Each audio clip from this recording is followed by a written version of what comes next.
ওম শান্তি। আজকের বাংলা মুরলি 24শে ফেব্রুয়ারি 2024। প্রাতক মুরলি। ওম শান্তি। বাপদাদা মধুবন। বাবা বলেছেন, মিষ্টি বাচ্চারা, তোমরা এখন হলিহংস হওয়ার পুরুষার্থ করছো। এই লক্ষ্মী নারায়ণের মতো তোমাদের হলিহংস অর্থাৎ সম্পূর্ণ নির্বিকারী হতে হবে। আজকের প্রশ্ন, এই জ্ঞান মার্গে তীব্র গতিতে এগিয়ে যাওয়ার সহজ উপায় বা বিধি কি? উত্তর, এই জ্ঞানে যদি তীব্র গতিতে এগিয়ে যেতে হয় তবে আর সব চিন্তা ছিন্ন হয়ে কেবল বাবার স্মরণে মন জুড়ে যায়, যাতে বিকর্ম বিনাশ হয়ে যায় এবং অশুদ্ধতা সম্পূর্ণরূপে নিষ্কাশিত হয়ে যায়। স্মরণের যাত্রাই হল উচ্চ পদ লাভের আধার। এর দ্বারাই তোমরা কড়ি থেকে হিরোতুল্য হতে পারো। তোমাদের কড়ি থেকে হিরে, পতিত থেকে পবিত্র বানানোই হল বাবার কর্তব্য। এই কর্তব্য পালন ব্যতীত বাবাও যে থাকতে পারেন না। ওম শান্তি। বাবা এসে বাচ্চাদের বোঝাচ্ছেন যে এই দুনিয়ায় কেউ হলিহংস সদৃশ রয়েছে তো কেউ বক সদৃশ রয়েছে। এই লক্ষ্মী নারায়ণ হলো হলিহংস। তোমাদের এদের মতো হতে হবে। তোমরা বলবে যে আমাদের দৈবী সম্প্রদায় তৈরি হচ্ছে। আমি তোমাদের হলিহংসে পরিণত করি। এখনো পর্যন্ত সম্পূর্ণ তৈরি হওনি, হতে হবে। হংস মুক্ত বেছে নেয় আর বক নোংরা খায়। এখন তোমরা হলিহংসে পরিণত হচ্ছ, তাই দেবতাদের ফুল বলা হয় আর ওদের বলা হয় কাটা। হংস ছিলে, তারপর আবার নিম্নে অবতরণ করতে করতে বকে পরিণত হয়েছ। অর্ধকল্প হলিহংস, অর্ধকল্প বক। হংস হওয়ার পথেও মায়ার অনেক বিঘ্ন আসে। কিছু না কিছু কারণে পতন হয়। মুখ্যত দেহ অভিমানের কারণেই পতন হয়। বাচ্চারা, এই সঙ্গমেই তোমাদের পরিবর্তিত হতে হবে। যখন তোমরা সম্পূর্ণ রাজহংসে পরিণত হও তখন শুধু হংসই হংস, সকলেই হংস হও। হলিহংস অর্থাৎ দেবী দেবতা, তারা থাকেন নতুন দুনিয়ায়। পুরানো দুনিয়ায় একজনও হংস হতে পারে না। যদিও সন্ন্যাসীরা রয়েছে, কিন্তু তারা হলো পার্থিব জগতের সন্ন্যাসী। তোমরা হলে অসীম জগতের সন্ন্যাসী। বাবা বেহদের সন্ন্যাস শিখিয়েছেন। এই দেবতাদের মতো সর্বগুণ সম্পন্ন আর কোনো ধর্মাবলম্বীরা হতেই পারে না। এখন বাবাও এসেছেন আদি সনাতন দেবী দেবতা ধর্ম স্থাপন করতে। তোমরাই নতুন দুনিয়ায় সর্বপ্রথমে সুখ স্বাচ্ছন্দ্যে আসো। আর কেউ কি নতুন দুনিয়ায় আসতে পারে? না, পারে না। এখন এই দেবতাদের ধর্মই প্রায় লুপ্ত হয়ে গেছে। এই কথাও তোমরা এখনই শুনছো আর বুঝতে পারছো। আর কেউই বুঝতে পারে না। ওসব হলো মনুষ্যমত, বিকারের দ্বারা জন্ম লাভ করেছে, তাই না? সত্য যুগে বিকারের কোনো কথাই নেই। দেবতারা পবিত্র ছিল, সেখানে সবকিছুই যোগ বলের দ্বারা হয়। এখানকার পতিত মানুষরা কি করে জানবে যে সেখানে সন্তান কিভাবে জন্ম লাভ করে? সেখানকার নামই হলো ভাইসলেস ওয়ার্ল্ড বা পবিত্র। বিকারের কোনো কথাই নেই। তারা বলবে যে পশু ইত্যাদিরা কিভাবে জন্ম নেয়।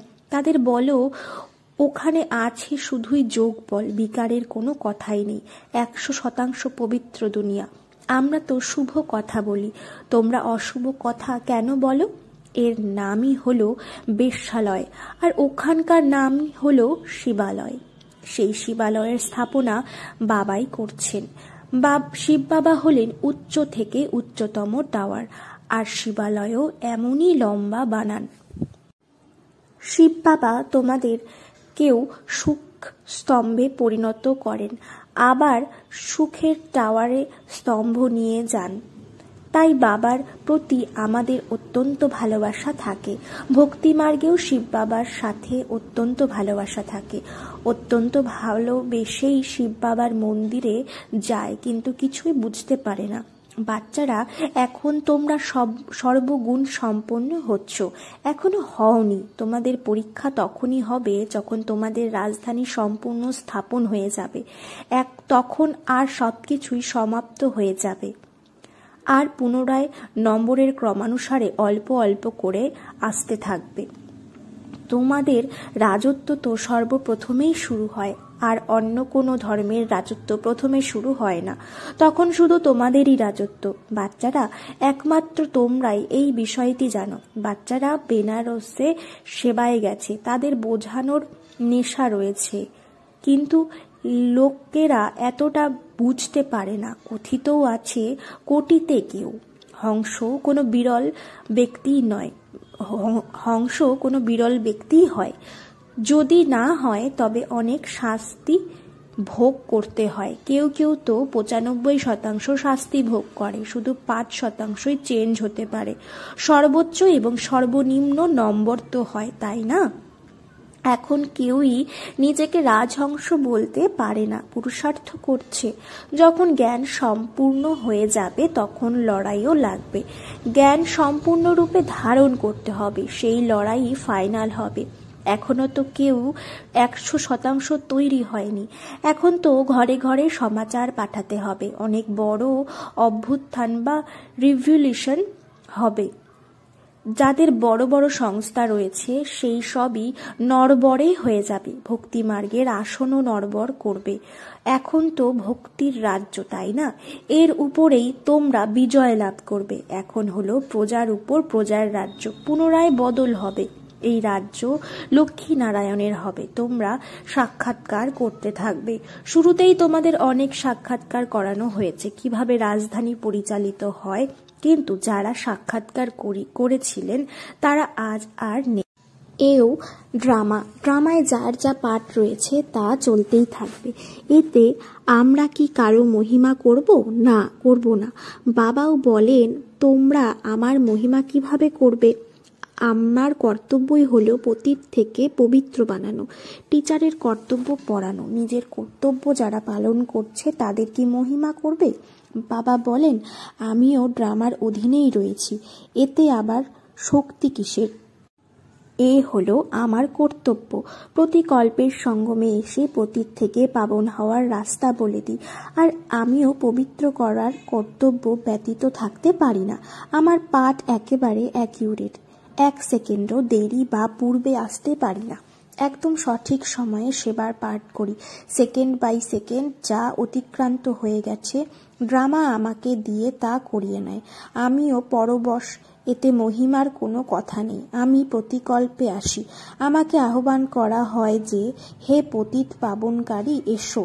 দুনিয়াতে কত কত পতিত, একটি অবগুণ ছাড়তে কত পরিশ্রম করতে হয়। অনেক সময় কাল পবিত্র থেকেও চলতে চলতে মায়ার থাপ্পড় খেয়ে মুখ কালো করে ফেলে। এ হলো তমপ্রধান দুনিয়া। শত্রুরূপী মায়া অনেক বাধার সৃষ্টি করে। সন্ন্যাসীও তো বিকার থেকেই জন্ম নেয়। কোনো জ্যোতি মহাজ্যোতিতে বিলীন হয়ে যেতে পারে না, কেউই ফিরে যেতে পারে না। আত্মা তো অবিনাশী, আর তার পাঠও অবিনাশী। তাহলে জ্যোতি মহাজ্যোতিতে কিভাবে বিলীন হয়ে যেতে পারে? যত বেশি মানুষ তত বেশি কথা। এ সবই হলো মনুষ্য মত। ঈশ্বরীয় মত হলো একটি, অদ্বিতীয়। দেবতা মত তো এখানে হতে পারে না। দেবতা হয় সত্যযুগে। এ হলো অত্যন্ত বোঝার মতো বিষয়। মানুষ তো কিছুই জানে না, তবেই তো ঈশ্বরকে ডেকে বলে যে কৃপা করো। বাবা বলেন, আমি তোমাদেরকে এমন যোগ্য বানাই যার ফলে তোমরা পূজনযোগ্য হয়ে যাও। এখন কি তোমরা পূজ্য হয়েছ? না, হওনি, এখন যোগ্য হচ্ছ। তোমরা জানো যে আমরা এমন হব, পুনরায় ভক্তিমার্গে আমাদেরই মহিমা হবে, আমাদেরই মন্দির তৈরি হবে। তোমরা জানো যে চণ্ডিকা দেবীরও মেলা হয়। চণ্ডী যে বাবার শ্রীমতে চলে না, তথাপি বিশ্বকে পবিত্র বানানোর জন্য কিছু না কিছু সাহায্য তো করে, তাই না? তাদের সেনাও রয়েছে, তাই না? তোমরা সাজা ভোগ করেও আবার বিশ্বের মালিক হও, তাই না? এখানে যদি কোনো ভিলো বা নিম্নবর্গের লোক থাকে, সেও বলবে যে আমি ভারতের মালিক। আজকাল দেখো, একদিকে গায় ভারত আমাদের সর্বাপেক্ষা উচ্চ দেশ, আর অন্যদিকে আবার বলে ভারতের দেখো কি হাল হয়েছে, রক্তের নদী বইতে থাকে। রেকর্ডের এক পিঠে মহিমা তো আর এক পিঠে নিন্দা। কিছুই বোঝে না। এখন বাবা তোমাদের সঠিক রীতিতে বোঝাচ্ছেন। মানুষ কি জানে যে এদের ভগবান পড়ায়? না, জানে না। তারা বলবে যে ও আচ্ছা, এরা ভগবানকে টিচার বানিয়ে রেখেছে। আরে ভগবানও বাজ রয়েছে না, যে আমি তোমাদের রাজার রাজা বানাই। শুধু গীতায় মানুষের নাম দিয়ে গীতাকে খণ্ডন করে দিয়েছে। কৃষ্ণ ভগবানুবাজ, এ তো মনুষ্য মত গেল, তাই না? কৃষ্ণ কিভাবে এখানে আসবে? তিনি তো সত্যযুগের প্রিন্স ছিলেন। ওনার কিসের চিন্তা রয়েছে যে উনি এই পতিত দুনিয়ায় আসবেন? বাচ্চারা, বাবাকে তো তোমরাই জানো, কিন্তু তোমাদের মধ্যেও কোনো কোনো বিরল ব্যক্তি যথার্থ রীতিতে বাবাকে জানে। বাচ্চারা, তোমাদের মুখ থেকে সদা রত্ন নির্গত হওয়া উচিত, পাথর নয়। নিজেকে জিজ্ঞাসা করতে হবে যে আমরা কি এরকম তৈরি হয়েছি? যদিও চায় যে আমরা যেন অশুদ্ধতা বা নোংরা থেকে শীঘ্রই বেরিয়ে আসতে পারি, কিন্তু শীঘ্রই তা হতে পারে না, সময় লাগে। তোমাদের অনেক পরিশ্রম করতে হয়। যারা বোঝায় তারাও নম্বরের ক্রমানুসারেই হয়। যুক্তিযুক্তভাবে বোঝাতে ধীরে ধীরে পারবে, তখন তোমাদের তীর নিশানায় লাগবে। তোমরা জানো যে এখন তোমাদের পঠন পাঠন চলছে। পড়ান যিনি, তিনি তো অদ্বিতীয়, সকলেই তার কাছে পড়ে। ভবিষ্যতে তোমরা এমন লড়াই দেখবে যে সে কথা আর এখন জিজ্ঞাসা করো না। লড়াইয়ে তো অনেক মারা যাবে, তখন এত আত্মারা কোথায় যাবে? আবার কি একসাথেই জন্ম নেবে? বৃক্ষ বা সৃষ্টি ঝাড় বড় হতেই থাকে, অনেক শাখা প্রশাখা পাতা হয়ে যায়। রোজ কত জন্ম নেয়, আবার মরেও কত। ফিরে তো কেউই যেতে পারে না। মানুষের বৃদ্ধি হতেই থাকে। এই বিস্তারিত কথায় যাওয়ার পূর্বে বাবাকে স্মরণ করো, যাতে বিকর্ম বিনাশ হয় আর অশুদ্ধতা দূর হয়ে যায়। তারপর অন্য কথা। তোমরা এসব চিন্তা করতে যেও না। প্রথমে নিজের পুরুষার্থ করো, যেন এরকম হতে পারো। মুখ্য হলো স্মরণের যাত্রা, আর সকলকে সমাচার দিতে হবে। পয়গম্বর হলেন একমাত্র তিনি। ধর্ম স্থাপকদেরও প্রিসেপ্টার্স বলতে পারো না। সদ্গতি দাতা হলেন এক সদ্গুরুই। এছাড়া ভক্তি মার্গেও তো মানুষ নিজেদেরকে কিছুটা সংশোধন করে, কোনো না কোনো দান করে। তীর্থস্থানে গিয়েও কিছু না কিছু দান করে আসে। তোমরা তো একথা জানো যে এই অন্তিম জন্মে বাবা তোমাদের হিরে তুল্য বানাচ্ছেন। একেই অমূল্য জীবন বলে। কিন্তু পুরুষার্থ তো এতটা করতে হবে। তোমরা বলবে যে আমাদের কোনো দোষ নেই। আরে, আমি এসেছি সুন্দর ফুল বা গুলগুল বানাতে, তাহলে তোমরা কেন তা হও না? পবিত্র বানানোই হলো আমার কর্তব্য। তাহলে তোমরা কেন পুরুষার্থ করো না? যিনি পুরুষার্থ করান সেই বাবাকে তো পেয়েছ। তাই লক্ষ্মীনারায়ণকে কে এমন বানিয়েছে? দুনিয়া কি জানে? না, জানে না। বাবা আসেনি সঙ্গমে। এখন তোমাদের কথা কেউ বুঝতে পারে না। ভবিষ্যতে যখন সবাই তোমাদের কাছে আসবে, তখন গুরুদের ভক্তরা কমে যাবে। বাবা বলেন, এই বেদ শাস্ত্রের সার কথা আমি শোনাই। অনেক অনেক গুরু রয়েছে, সবাই ভক্তি মার্গের।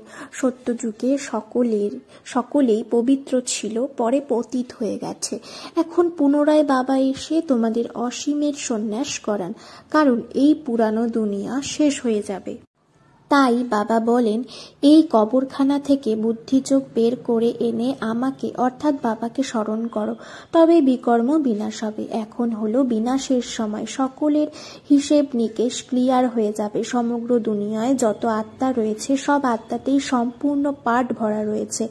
আত্মা শরীর ধারণ করে অভিনয় বা পাঠ করে, তাই আত্মাও অবিনাশী আর পাঠও অবিনাশী।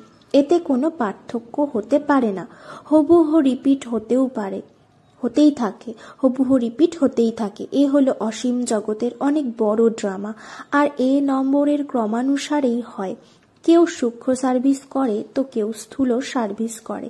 কেউ কেউ বলে, বাবা আমরা আপনার ড্রাইভার হব, তাহলে ওখানেও বিমানের মালিক হয়ে যাব। আজকের ধনী ব্যক্তিরা মনে করে যে এখন এই আমাদের কাছে স্বর্গ।